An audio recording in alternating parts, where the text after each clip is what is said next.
আজকের ভিডিওতে দেখাবো কালারের শেডটা আমি কিভাবে দিয়েছি, আর ভিডিও শেষে জুয়েলারির ফুল লুকটা আমি তোমাদের সাথে শেয়ার করব। প্রথমেই ক্লের বেসটা 6-7 ঘন্টা রাখার পরে ভালো করে ড্রাই হয়ে যাওয়ার পরেই কালার করতে হবে।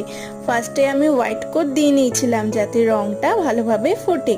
এবার light yellow colour double coat দিয়েছি, তারপর ডিপ ইয়েলো এবং অরেঞ্জ শেডটা সামান্য পরিমাণ দিয়ে হালকা হাতে ব্লেন্ড করে নিয়েছি। তো কাজ করতে করতে একজনের নাম শাউট আউট নিয়ে নি। হাই শ্রেয়া সুলতানা, আজকের ভিডিওতে আমি তোমার নামটা নিলাম, পরের ভিডিওতে তোমাদের নামও নেব।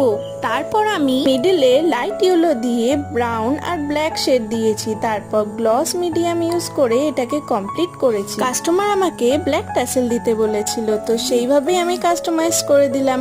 তোমাদের কেমন লাগলো কমেন্টে নিজেদের নাম লিখে অবশ্যই জানিও, পরের ভিডিওতে তোমাদের নাম নেব। আর নেক্সট কাজ কি করব জানতে চ্যানেলটা সাবস্ক্রাইব করে দিও।